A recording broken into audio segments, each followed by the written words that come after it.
All right, so I am changing to English now to also make this recording available to a broader audience which doesn't understand German. And I would like to welcome you all again very warm to this event today on sustainable forestry and afforestation in a global perspective.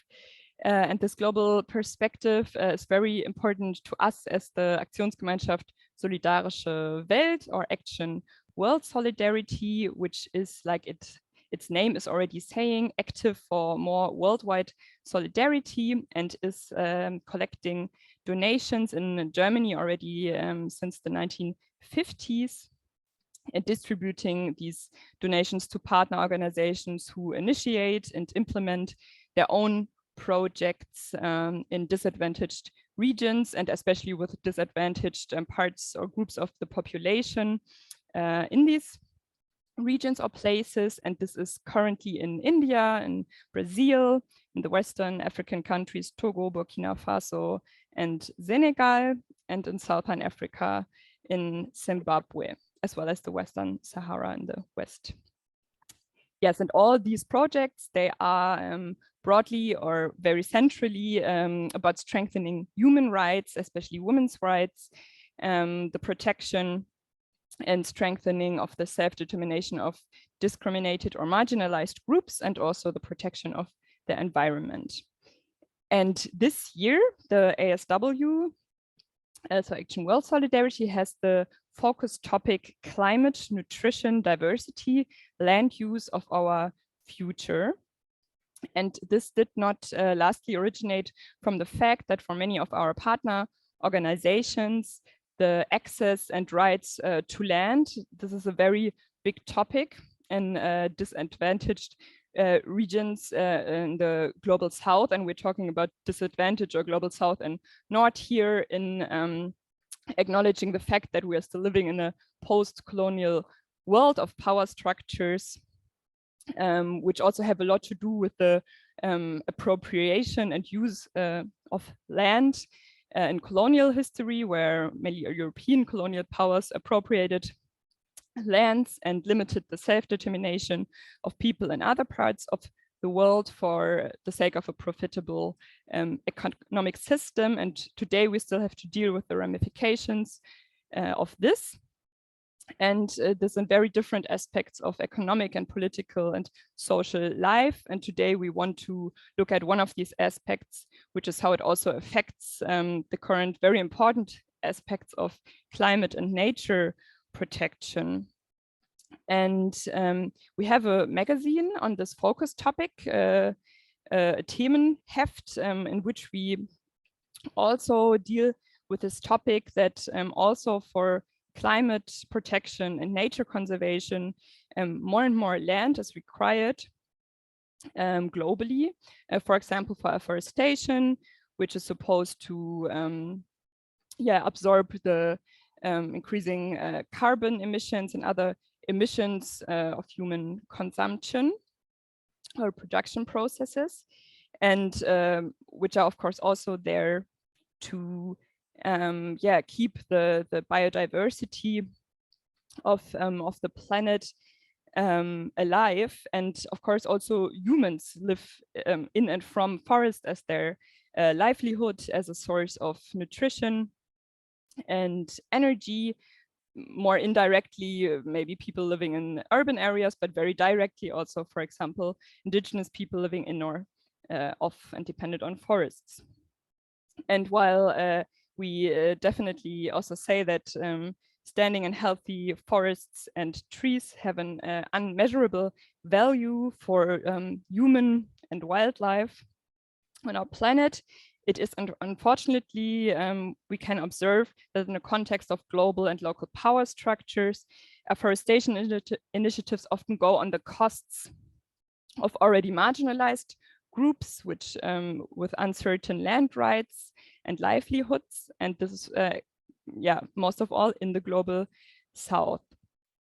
And before I finally introduce our discussion guest today, just one example for this that we engaged with in the preparation of this event is, for example, in the German context, but with global ramifications, an initiative supported by the German government, the African Forest Landscape Restoration Initiative, which is supposed to restore 100 million hectares of forest landscape on the African continent, which sounds great and important for a start.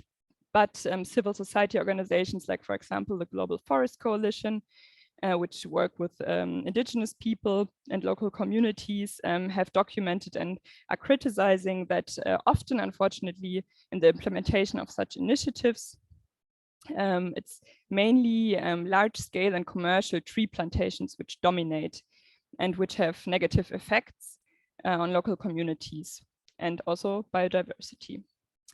So today we want to discuss that, starting from a local or one regional example and expertise. And I am very happy to welcome Michael Islary from the Center for People's Forestry from Hyderabad, India, here in our room where we're going to spend the next hour of discussing and exchanging. And yeah, the Center for People Forestry is an organization which developed from a long time ASW partner, which is the Center for World Solidarity in India, also in Hyderabad, but is working independently since 1996 with a focus on the rights of communities which live in and depend on forests and can manage them, these forests, and conserve them by themselves also, and are continuously empowered to do so by CPF. So a very warm welcome to Michael Islary, Program Director, Senior Program Director at the Center for People's Forestry. Thank you for being here. So to make this more interactive now, after this short introduction, or long introduction maybe, Michael, I would like to come back to the exchange that we had with in between CPF and ASW before this event, also with CPF Director Girija Devi Bodupalli. And I remember her saying that in the recent years, international climate politics and regulations, that with the introduction and finalization of the carbon market mechanism, that this also in India had large ramifications or impacts, that there's much more attention to the topic of afforestation and sustainable forestry, and that also increasingly global companies are interested in taking up afforestation initiatives in India to even out their CO2, their carbon balances, and become so-called carbon neutral. And you are engaging with the ramifications that this has for local communities, indigenous communities, that CPF is working together. So I would like to ask you first, what does this global developments mean for your work on the rights and the resources of local and indigenous communities? At the outset, greetings to all of you on behalf of Center for People's Forestry, Hyderabad, India. And secondly, thank you, Gina, for having me here and giving me opportunity to interact with all your colleagues and friends. It's been a pleasure to speak to all of you this evening. Given your question on global development on carbon, it's a hot topic right now out there. And as an organization, CPF, we keep tribal people at the foremost of all our work. We work with tribal communities in 4 states in India, Telangana, Andhra Pradesh, Orissa, and recently we have started a project in West Bengal in India. While you are correctly right that the companies, the global companies, see this as an opportunity to grab. Earlier, they have grabbed tribal lands. They have ousted the tribal people from their forest land, from their habitat, from their cultural, from their livelihoods, and this For me personally, I feel this is another opportunity. If we don't be, we need to be vigilant as an organization, as a development worker, as social workers. We need to be very vigilant how companies, carbon uh, companies are engaging with our communities. We need to be vigilant. We need to be work closely with the companies who are interested in our projects. For example, I would like to give an example. We are implementing a horticulture plantation project in Telangana.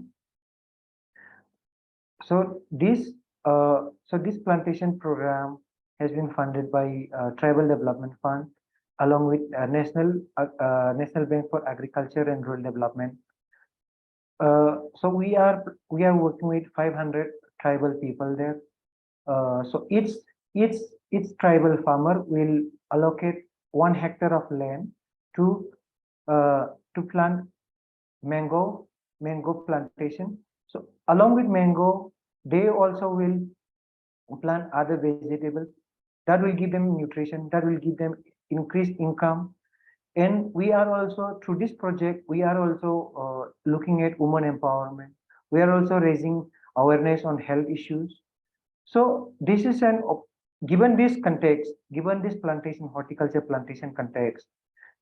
So I personally have been contacted by so many companies that work on carbon projects, carbon trading projects. They have been promising us that they would provide incentives to our farmers, to our tribal farmers. But we know how market works. Earlier, also, there are history how people, when market forces enter the villages, when market forces enter the tribal community, we know tribal people are still underdeveloped. They are yet to achieve bargaining power, or they still do not have the capacity to navigate uh, or to understand the nuances of how market forces work. So as an organization, it is our responsibility to evaluate or to identify how we can enhance our tribal farmers' income. So I feel that although it is an opportunity, and I should not be generalizing here that all companies are not only for profit making. They are also seriously interested in conservation. They are also interested in clean energy. So we need to be very vigilant. We need to do some kind of background research on which organizations, which companies are really for tribal development rather than only for profit making. Thank you.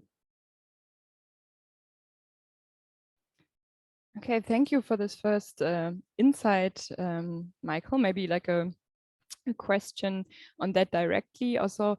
Then like when working together with these companies that you've been mentioning that approach you, like what have you faced as the greatest challenges maybe, or what are the important safeguards from your side to make sure that this is not just about profit, but also in the interest what you're working for sustainable livelihoods and also, yeah, maybe biodiversity and climate issues, not just commercial interests. Yeah. So like I've said, I have been approached. The person, the representative from that particular company, I would not mention the company name here. So he did a background research on our projects, where we have been working, the kind of projects that we have been doing for the tribal people in our project locations. So given the reputation that CPF has with our work on afforestation programs or on joint forest management programs, so people are interested. They know that we can provide farmers who are planting trees in their orchards or in their backyard gardens. So my first challenge was how to convince him that at the moment we are not interested to encourage or go for carbon credit programs, because as an organization we have never, first of all, as an organization we have never worked on carbon credit projects. So, and then that is kind of a murky water that is uh, still a developing market, we should say. And we are, as an organization, we are not so sure about it. So uh, that was one thing I needed to keep in my mind. Uh, and another thing is that, like I've already mentioned, I wasn't sure how much our tribal farmers would be benefiting out of the project.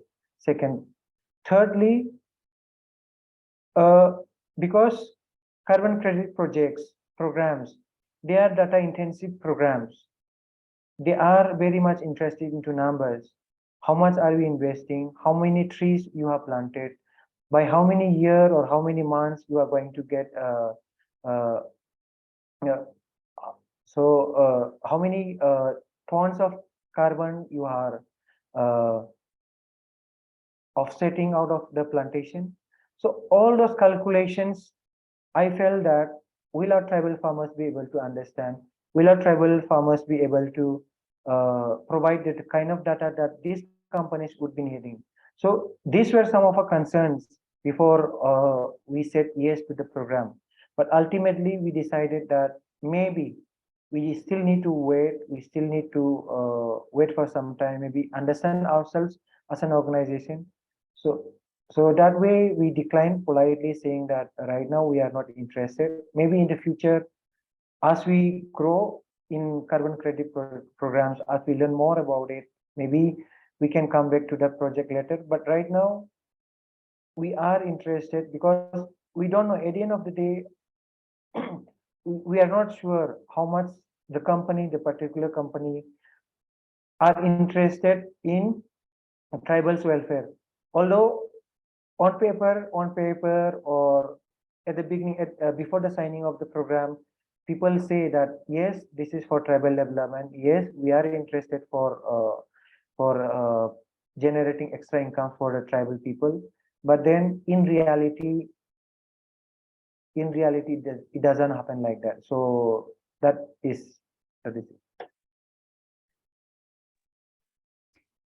Okay, so I hear basically that in the logics from how you are approached from companies who are interested in afforestation programs, it doesn't really fit with the way that you are trying to support the interests of local or yeah, as you're saying, tribal communities. Maybe also for context for the audience who are not so familiar with the Indian context, like when it is talked about tribal communities, we would more commonly like talk about indigenous people or Adivasi. In the Indian context, Adivasi is the term for the about 8, or at least this one political, you can say something to maybe just like it's about 8% of the population, I guess. So yes. You want to add something on that, Michael?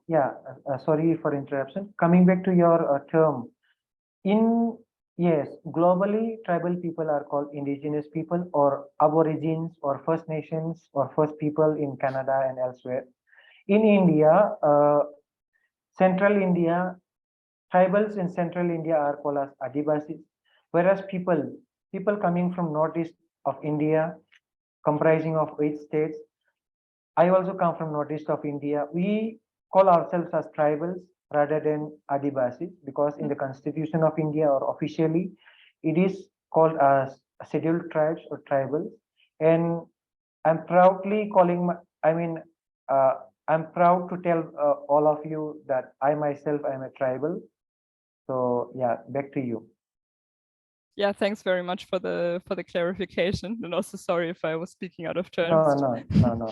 Yeah, but maybe actually talking of that and your background, you were just mentioning the northeast of India, and you've been doing a lot of work on actually this topic, especially in regard to the federal state of Assam. And we were talking about it earlier also, since several years working on a PhD project on the impact of forest reserves, or the extension of forest reserves on the tribal population in Assam, or indigenous people also, like whatever term and which context we use, and as we started talking about the ramifications, maybe, or what these afforestation initiatives which are taken in terms of climate protection or carbon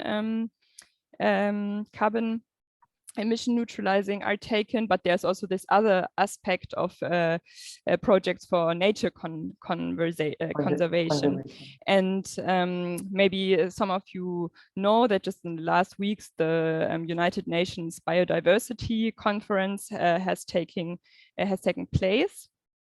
And actually one of the measures agreed upon there is to put until 2030, 30% of the earth under protection. So when we look at now one local example that you're very familiar with, Michael, the extension of forest reserves in Assam, for example, maybe you can tell us a bit about, from your research, also on your work on the ground, your most important insights, and if from this occupation with this topic, if you think it makes sense to extend reserve areas which are officially under nature protection, and maybe which conditions are actually needed or need to be met so that they really have a positive effect for nature and biodiversity as it is intended, but also people.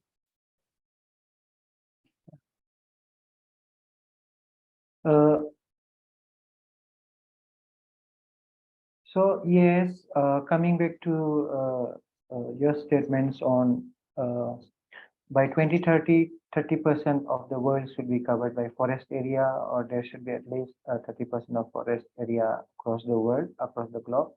In India also, the government has said that by 2030, 30% of India should be under forest cover. Right now, we are a bit less than 25% that is under forest cover. And so how do we go about in meeting this target?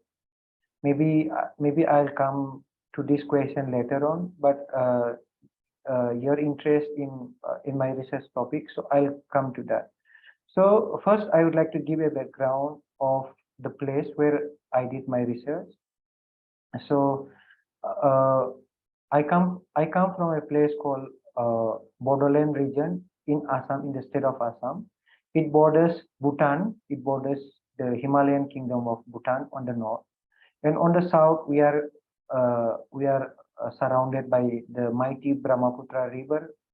I think some of you might be familiar with the river, with the name of the river. And yes, maybe when we talk about Assam, maybe you'll be familiar with tea.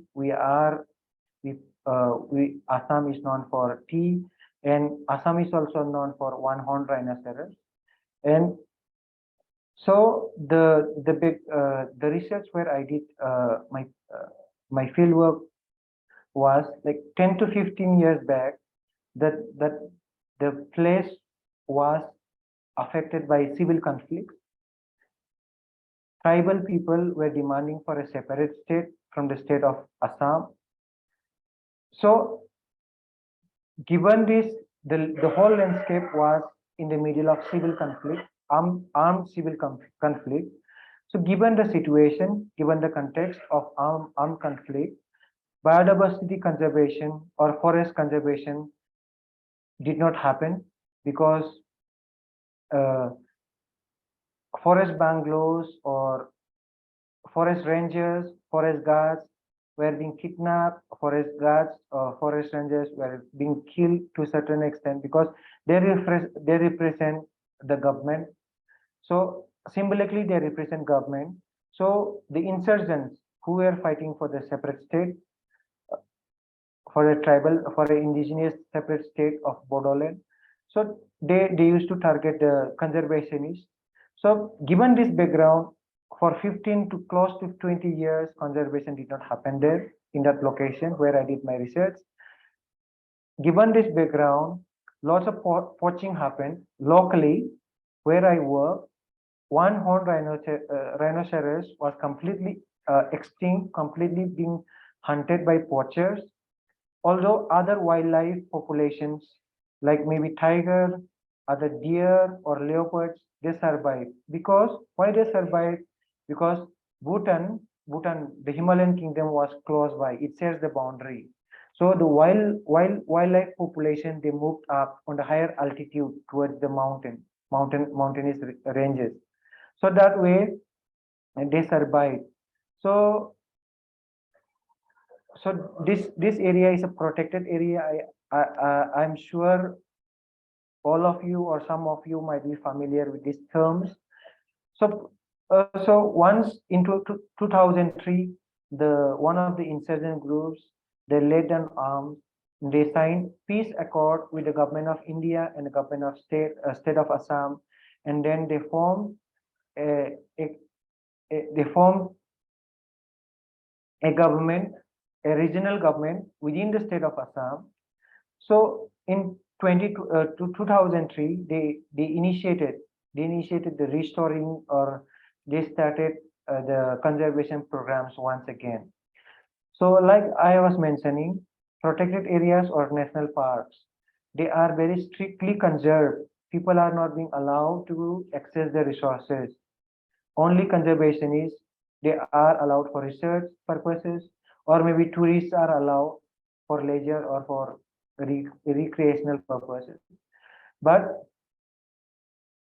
tribal people or indigenous people or local people residing just beside the park, they are not even allowed to collect firewood, or they are not allowed to collect medicinal plants or other requirements for their daily sustenance. So my research was, what is the impact given the civil conflict at the background after restarting the conservation program?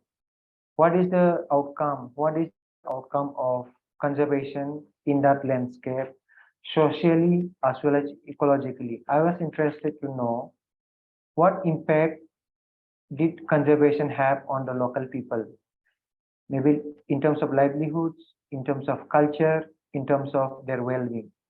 And secondly, ecologically, whether or not wild population is thriving there, or they are being able to restore the lost species during the conflict years.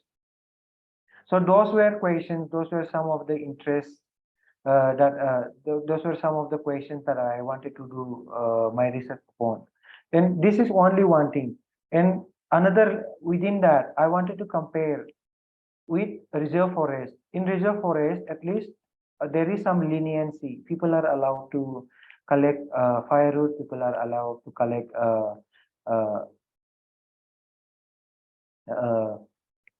vegetables. People are allowed to collect wild fruits. That is very much necessary for the dietary practices. And people, to a certain extent, people are also involved in managing the forest. So I wanted to understand, try to compare what are the outcomes between two forest patches. One is reserve forest, where people are allowed to go to forest to access the resources. On the other hand, we have strict conservation program that started from USA in 1800s, late 1800s. So the idea started in global north, but largely it is being implemented in global south, where that this kind of model of conservation that is strictly enforced are not successful. Particularly, the conservation literature says that strict conservation of nature or biodiversity exclusive of people are not successful. There are so many case studies or literature from Africa, from Asia, or South America. But in my research, given the background of the context, given the background of conflict that we have had that I told you that rhino population was completely wiped off by the poachers. But right now, I must tell you that given the strict conservation program in Manas National Park, the wildlife population is slowly recovering. Right now, we have around 40 individuals of rhino population. They have they're slowly coming back to where it was. We also have tiger population. It is known for tigers as well. And elephant population is huge. We have more than 12 to close to 1300 elephant population. And because of that, there is another negative impact on local population. As there are no disturbances, as there are no poaching right now in Manas National Park. So one way we are saying that because of no lack of food, people, wildlife population like tiger or elephant, they come out of forest boundary to villages, to nearby villages. But in our case, we have surplus of elephant population. Because of that, it is creating another problem. Popularly, it is called as human-wildlife conflict. Elephant and humans, on one side humans, and on the other hand elephants. They are clashing each other.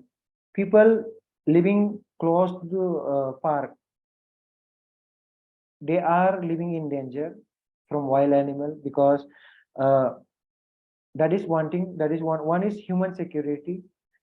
In this, as we are speaking right now, I'm sure they might be facing conflict, elephant conflict right now, because now is the harvest time.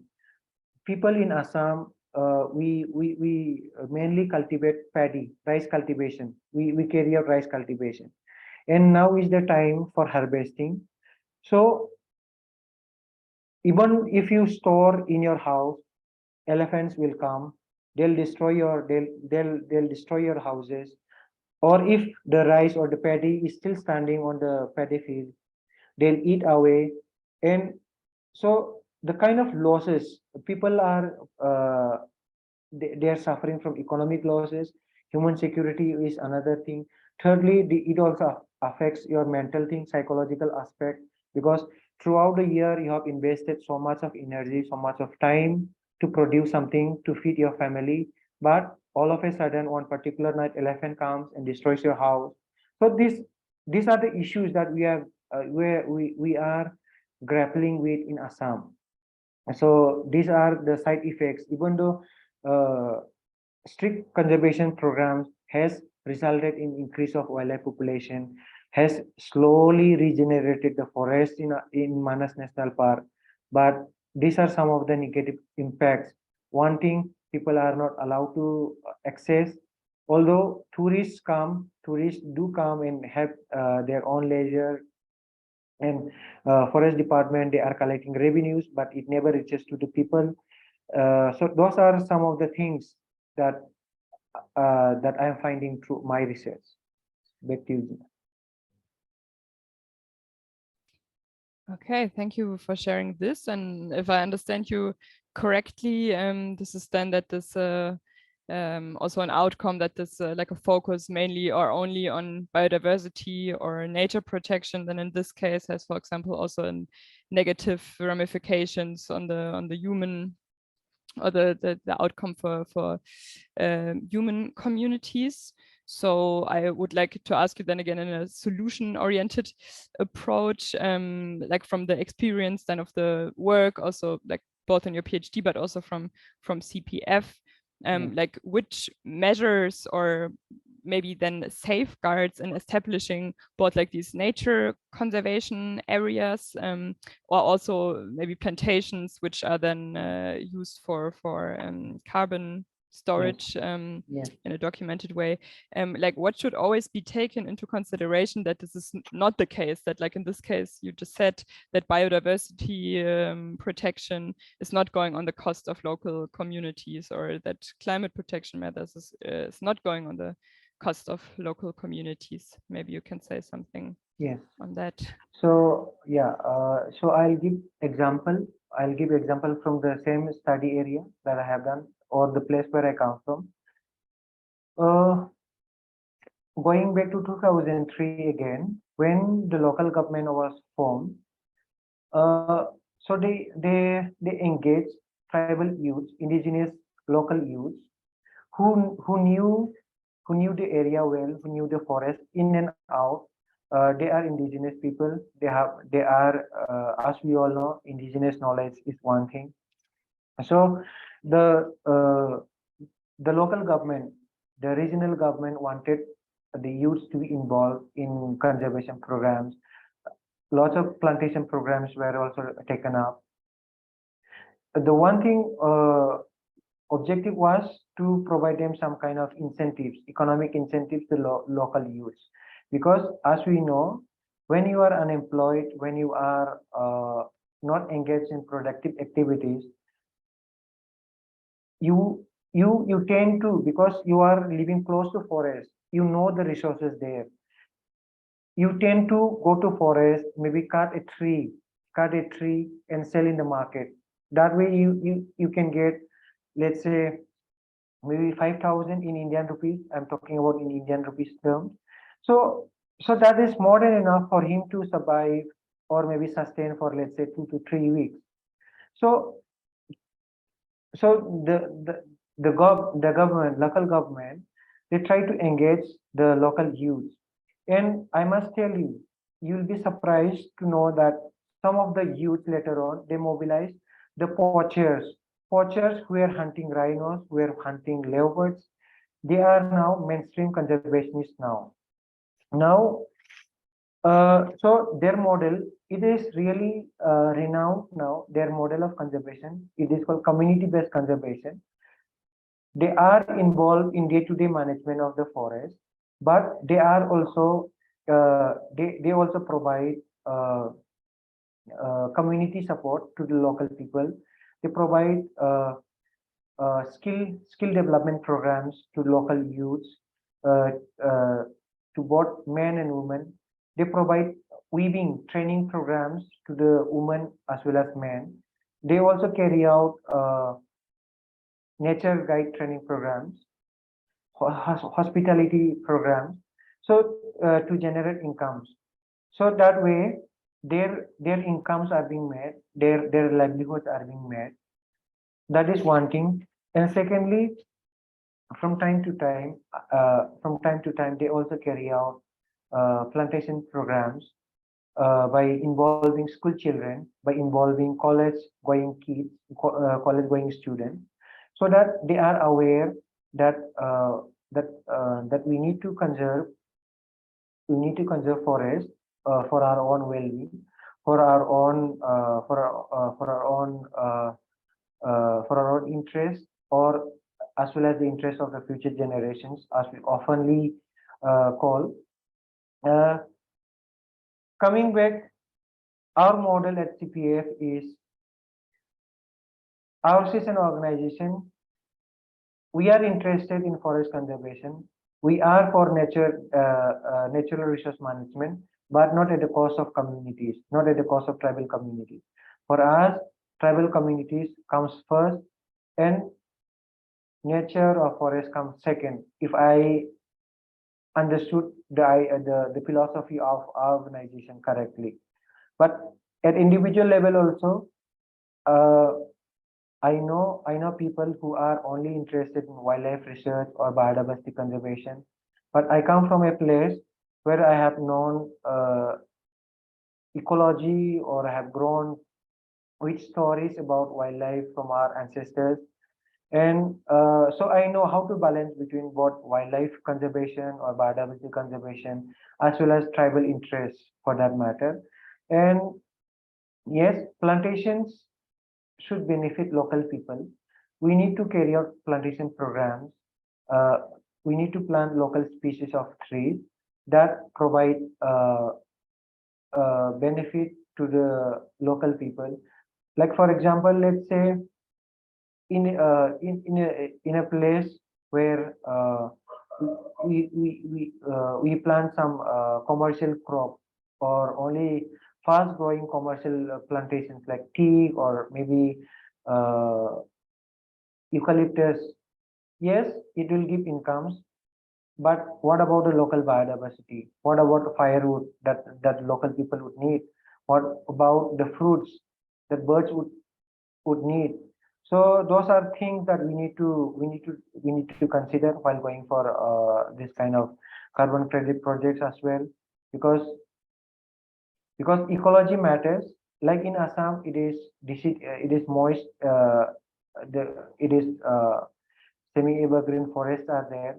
So we need to plant those kind of species that provide ecosystem services to the local people, that helps in carbon restoration, carbon sequestration. So I would suggest, or I would say that plantation is very much required where degradation has happened, but not at the cost of local communities. Local communities benefits or interest needs to be taken, or they also need to be consulted, because I know they have their own indigenous practices, they have their own indigenous knowledges, so that needs to be taken into account. Yes, thank you so much, Michael, for sharing these insights from CPF and also your personal and PhD context. I think this is very helpful to now have a bit of a broader discussion on the issue also with other guests who joined our meeting today and who I also want to welcome into the exchange now. And as I said at the beginning, there is the option to write your questions or comments in the chat for me to then share verbally. Also, if you maybe do not want to appear on the recording, but you can also raise your hand and I will give the word to you to ask a question, or maybe also bring in experiences from your own work or other experiences regarding this topic. You're very welcome to do so and to interact with Michael as our expert on this issue from the context that he was just talking about and giving you insights in.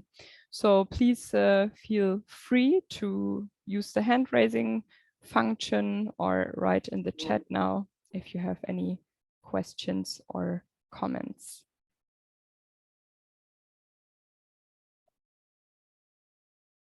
And Michael, also you're very welcome to stay on the screen for Yes. for the discussion if you're comfortable. Maybe if people have direct questions to you, and if not, I'm definitely also very interested to hear more on the community-based conservation approach that you were just talking about. But we'll wait a minute to give people the time to jump in.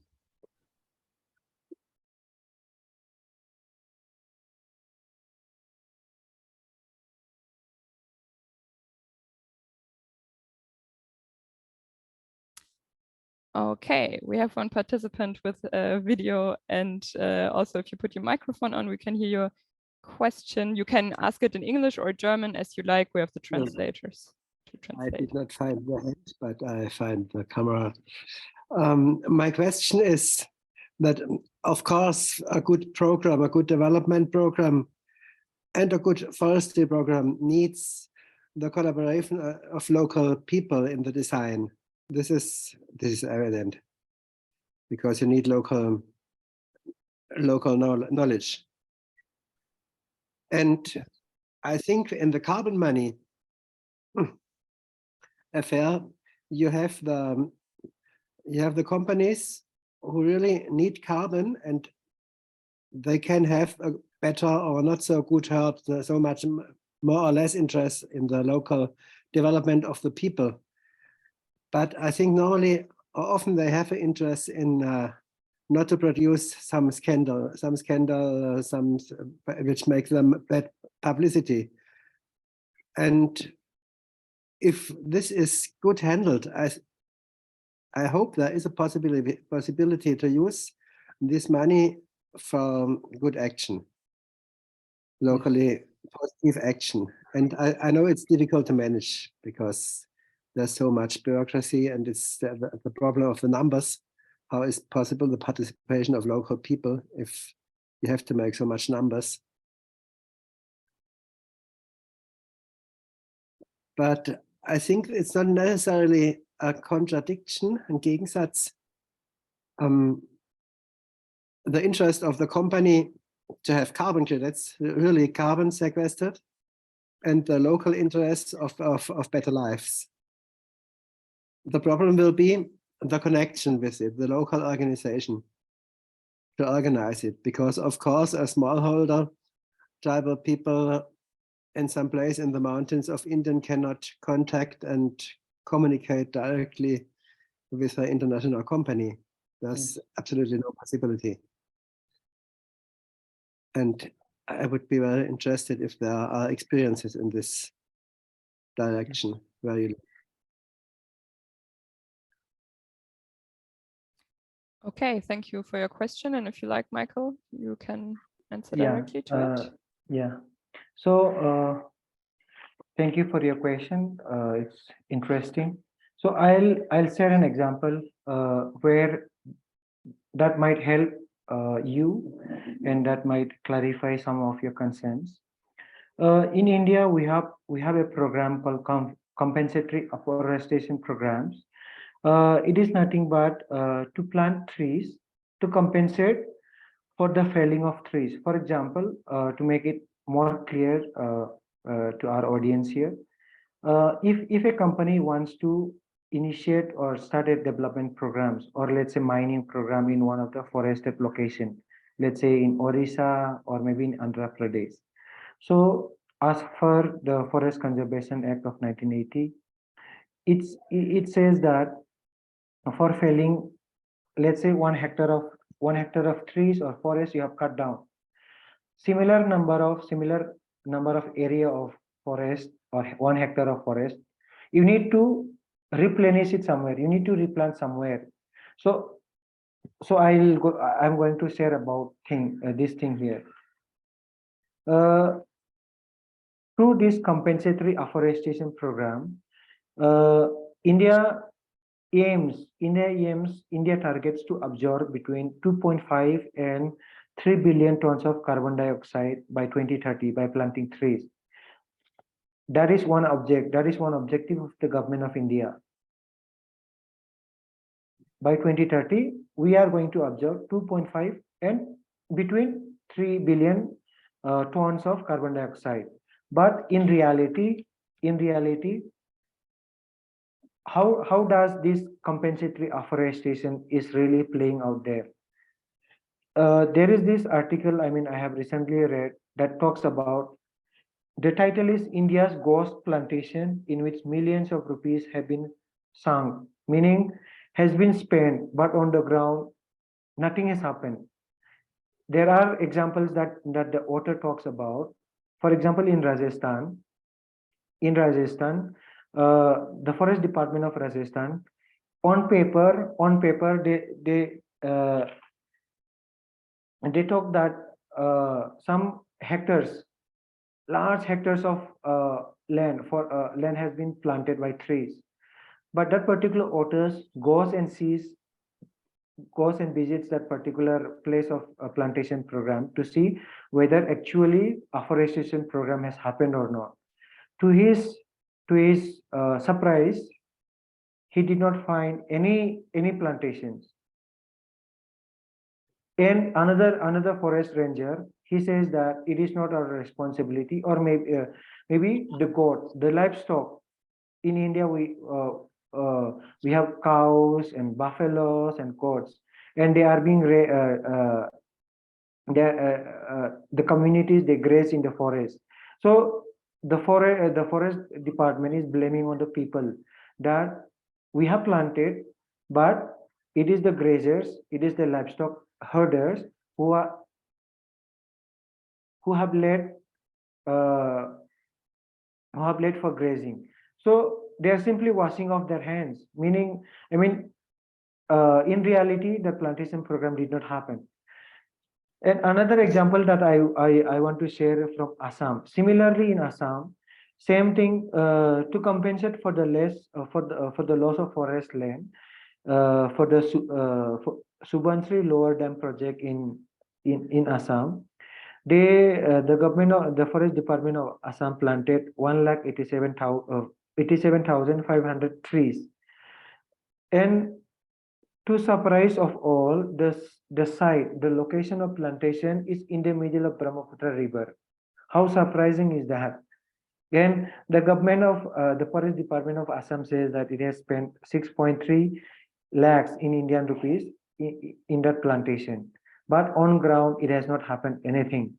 So here, like coming back to that gentleman's question, local people needs to be consulted, or the forestry program or development programs needs to align with local knowledge.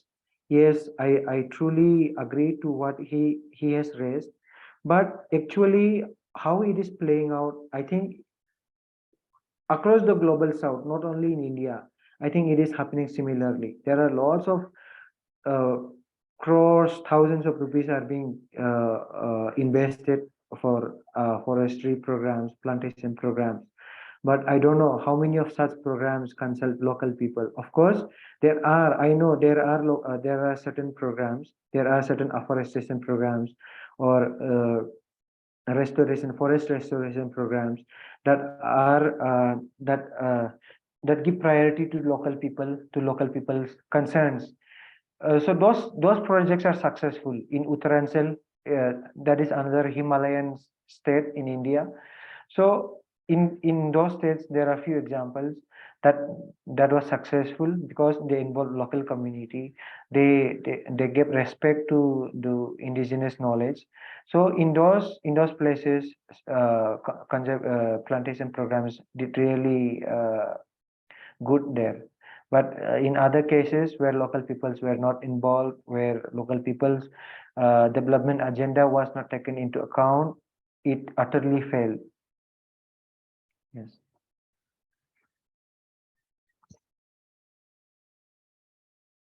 I do not see another question in the chat or a hand raised. So in the meantime, I might just ask a follow-up question.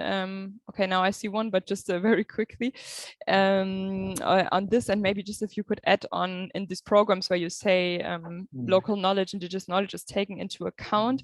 I understood the question before also a bit like what could be like best or good practice models where it actually can work, that the interests are not contradictory, but it works together. Like, do you have some aspects that you could share with the audience, maybe on the top of your mind, which are then important aspects to make the development agenda or any agenda of like tribal or local populations be in synchronization sort of with maybe economic interests of companies or afforestation actors, also state actors?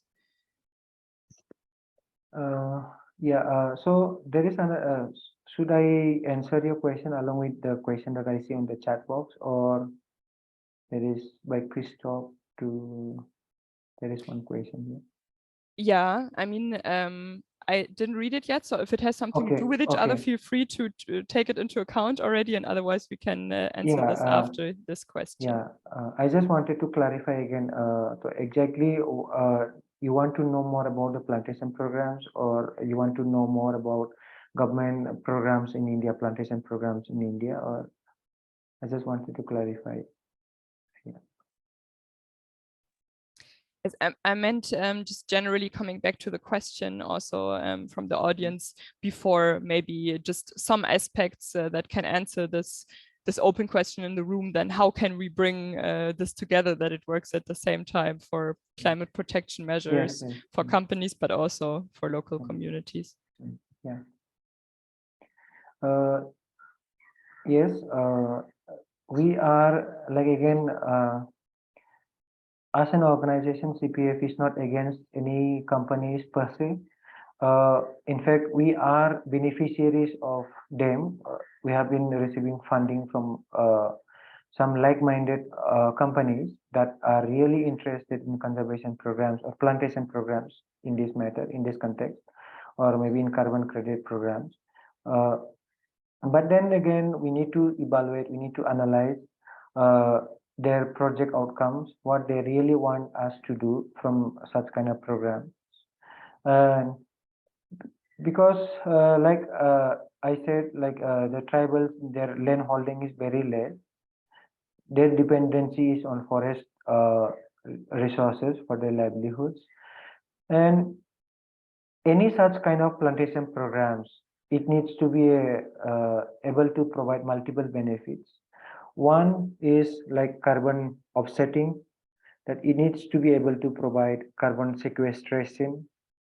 Secondly, it needs the kind of plantations we do, or the kind of afforestation programs we carry out in the long run should not be detrimental to local ecology, meaning should not harm the ecology. That is one thing. Thirdly, it needs to be able, it should be able to provide ecosystem services, meaning food or the requirement, food requirement to the local population. Then maybe local people themselves will be interested in such programs. If the local people don't see any benefit from such kind of programs, then I don't think they will be interested to be part of such programs. Like I have in the beginning of a conversation, I talked about the horticulture program that CPF is implementing in one of our project locations. So it is a horticulture. The place, the geography is good for mangoes. So we thought that a mango would be good, and anyway, we planted the local variety of seeds, saplings, that doesn't need much of water, or maybe that suits the local conditions. So that is one thing. And secondly, we also within the orchards, mango orchards, we also encourage the tribal farmers to plant vegetables for the nutrition, because nutritional security is another topmost priority of ours. And to protect the plantation from livestock or other livestock or other wild animals or animals. So we put a boundary to protect the plantations. We put a boundary by planting agave or custard apple or moringa leaves. And so that way it gives shade when the saplings are very low, when the saplings are young, it needs some sunlight, it needs some, it needs some shadow. So these kind of plantations, if you do, it gives protection. One thing is from livestock that would graze upon them. Secondly, it needs some shadow. So that way we are doing some kind of intercropping. That way there is a balance on the ground, on the ecology. So we need to see a program, a plantation program or afforestation program that not only provides carbon offsetting, but it also needs to take care of other services, because in India or maybe in other tropical countries or other global south, we all know that how dependent we are upon forests for our sustenance. So keeping that in mind, any programs, plantation programs or afforestation programs or carbon credit programs needs to understand this principle, that people should be a part of such kind of programs. Yeah. Okay, thank you very much for lining this out so clearly, and to not completely pass on the last question that we also still have in the chat. I hope the audience can bear with us, or wants to bear with us, so maybe 5 or 10 more minutes, and then we will definitely wrap it up. But I would like to read out the question also that is in the chat, so the translators can also translate it into German if needed. So Christoph is asking, what is the position of governmental authorities regarding the use of forest resources by local and indigenous communities? Is it accepted as traditional and hopefully sustainable land use and management, or considered intrusive or even destructive, as it is often considered to be according to prevailing concepts of fortress conservation, in which the land is being protected from the very people who have been nurturing it for centuries. This is coming back to the conservation model you were talking about before. So yeah, maybe you can answer this question. So see, I really like this question, and because I have been dealing with these questions, these concerns for the past 5 to 6 years now, and my research is all about fortress conservation, or we call it also fine. So now, if conservation programs needs to be successful, the government has understood well. Even the conservationists, the hardcore conservationists, they are also well aware that if conservation needs to happen, it cannot happen without the help of local people. That is understood at policy level as well as at the ground level as well. And there are programs where local people are taken into account. But yes, maybe in places like national park, local people are not involved as much as we would desire. But there are some scope, or there are some opportunities now, or at least people living close to forest, to national park or protected areas, people are granted some permissions to access resources. Like I'll share my own example and my own experience working in Assam. The forest department would say that even in national park, till now, to a certain extent, they allow to collect vegetables, seasonal vegetables, or maybe wild fruit that is used in making medicines, traditional medicines, provided they don't distract the wildlife, or they don't harm the wildlife, or they don't cut the forest. At individual level, at domestic level consumption, the forest department allows. But if it is for commercial, for example, there are communities, there are people in India, maybe there would in other countries also, maybe Nepal or Bangladesh. In India, or as far as I know, there are people who collects firewood, from forest and sells to market for their livelihood, to feed their family. So if it is a reserve forest, or if it is a open forest, that is okay. But if you are collecting firewood from a national park and sells to the market, that is not okay with conservationists, because they think that in the long run it will destroy the forest. It will lead to forest deforestation. So those are some restrictions. But if it is at community level, if it is at domestic level, people the forest department also do understand that. But yes, the people are not involved in the day-to-day management of national parks. But there are successful stories. For example, in Indian state of Maharashtra, there is a district where the local people are managing their own forest, and they have successfully managed their forest. They're getting revenue out of it. They share certain percent of that revenue with forest department. So all the parties are happy, and the forest, the local people are safeguarding their forest. They have their own responsibilities. They also involve researchers like us to spread the message that yes, local communities can be stewards of forest conservation. So there are some stories like that, and they also closely work with with the government. Different developmental programs are being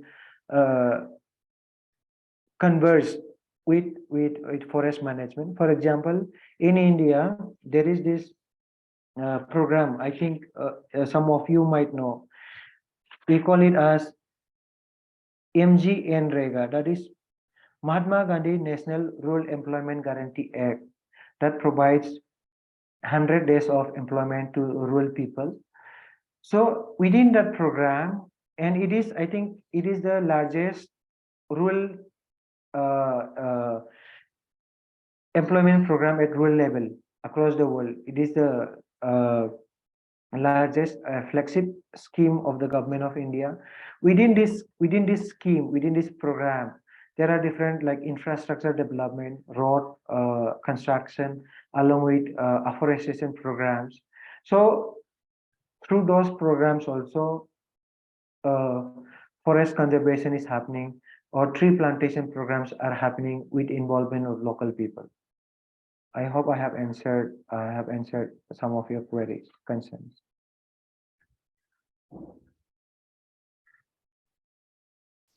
Okay, thank you for this additional answer. I see a thank you in the chat, so it seems like the question has been well answered.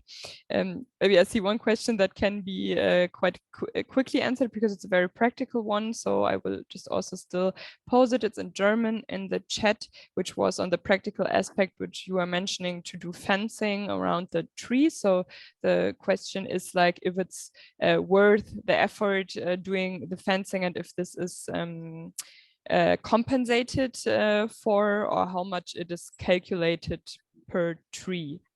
Maybe if you have some information on this practical concern, you could still share it. Regarding calculating that each tree, I'm not quite sure about the question. Can you please repeat?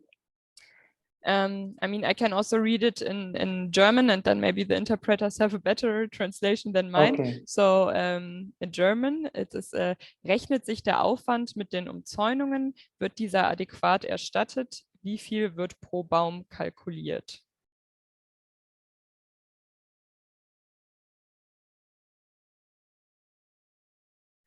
Okay. Yeah, I got it now. Thanks for the translation. See, I think as far as I know right till now, fencing is done at individual level. Maybe per tree that fencing is not done, but different companies have their own rates of calculation, different methods of calculation, and also different methods of payment, different pricing methods. But the kind of program that I know, or CPF knows, is that for per tree in a year, I think a farmer will get some 2,000 rupees, Indian rupees, 2,000 rupees.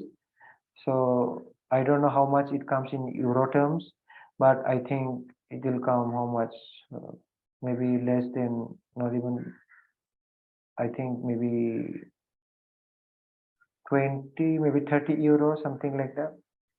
Yeah, so per tree in per year. So so yes, so different companies, different carbon companies have their own calculation method. Okay, and maybe as a last thing, because I think you were already mentioning this in the beginning, that you see, or that it already happened, this term of land grabbing, or that tribal land, indigenous land was taken away for also purposes of afforestation.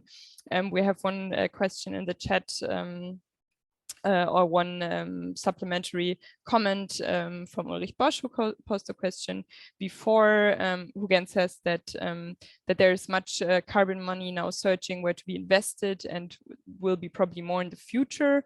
And given these new business opportunities, that do you see also, because there might be in places where it was before difficult to make money, if this could produce or increase the risk for land grabbing?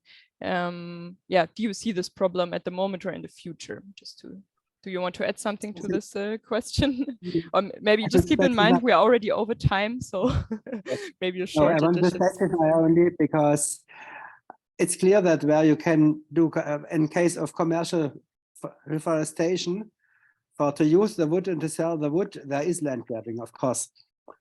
But now with the carbon money, there's a new aspect. There can be smallholder reforestation only for the carbon money.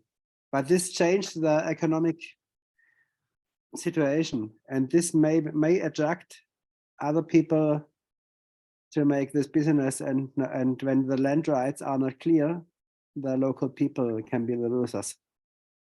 Yes.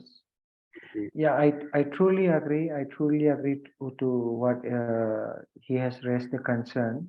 And in India as well as other countries, that is the biggest concern of land grabbing.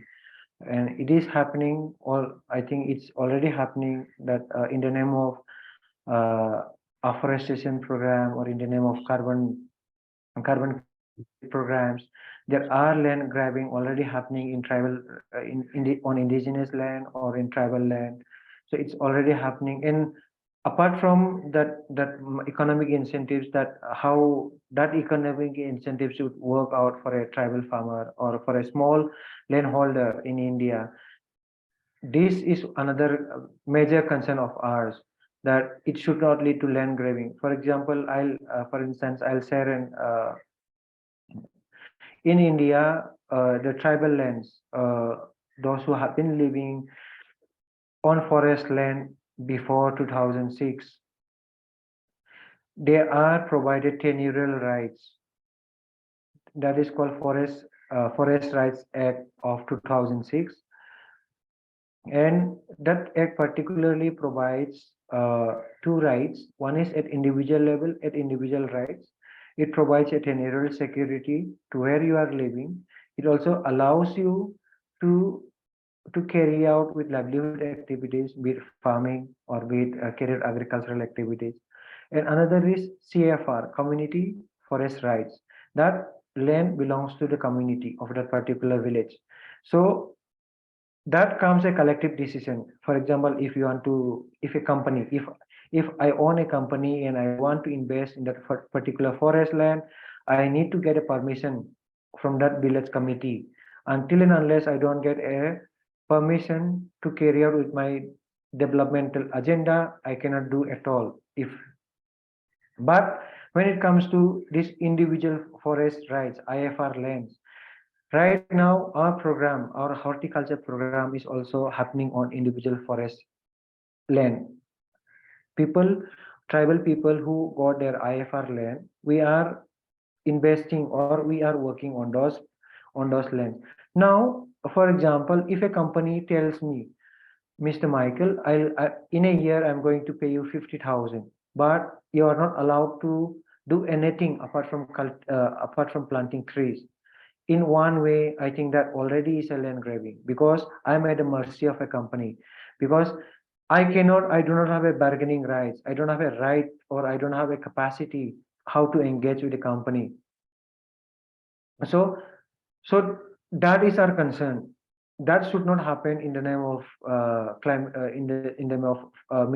mitigation, in the name of fighting climate change. It should not happen. So that is our concern. It is already happening, that land grabbing is already happening. I'm not quite sure of which places, but I read on papers or literature, it is already happening.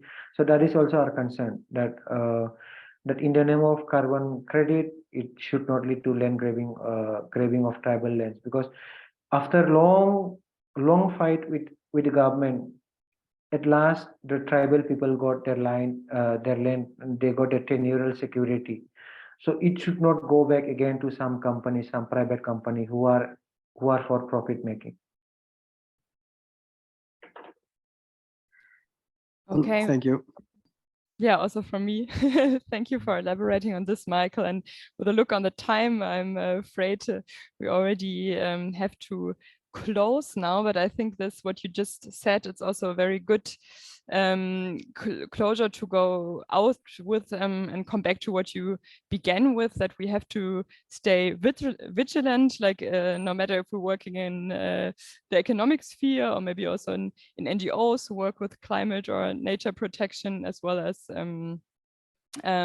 human rights issues, that now with this area of afforestation programs and initiative like becoming more and more, and also like Ulrich Bosch said, that there's more and more money being put into it, that as you say, plantation programs need to always have multiple benefits, and maybe that's like a nice list. I wrote it down a bit while we were talking, for us to keep in mind that really, as much as we need carbon sequestration for sure, and these efforts for climate and biodiversity protection, also this can never be detrimental to local ecology, and also has to provide ecosystem services to also be in the interest of local people. So this is at least what I take away as a list for everyone working on whatever level, that it's important to keep this in mind and push for it in all our efforts. And I thank you very much, Michael, for lining this out and sharing your perspectives and position also in the name of the Center for People's Forestry.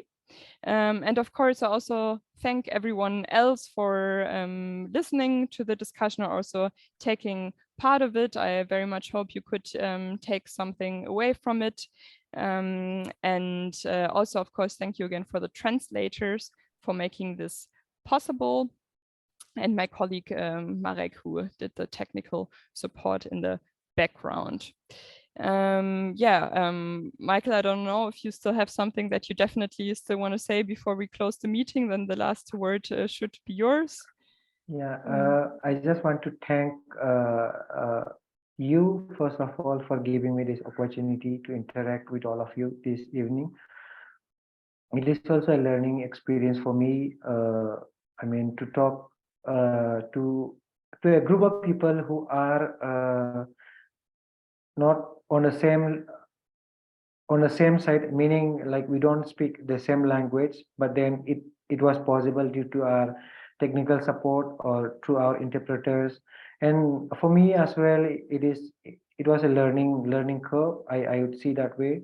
And thank you for the questions. Thank you for being patient, patiently listening to me, to my stories from us.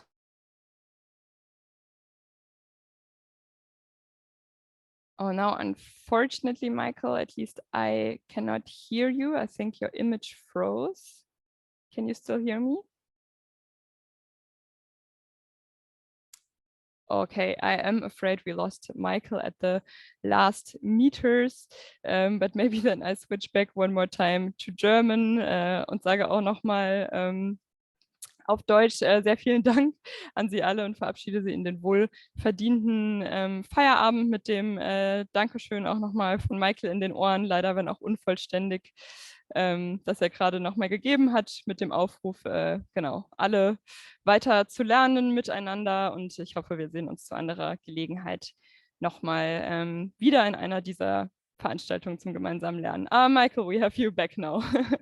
Okay, you were lost for a second. Yeah, sorry, I had a network issue.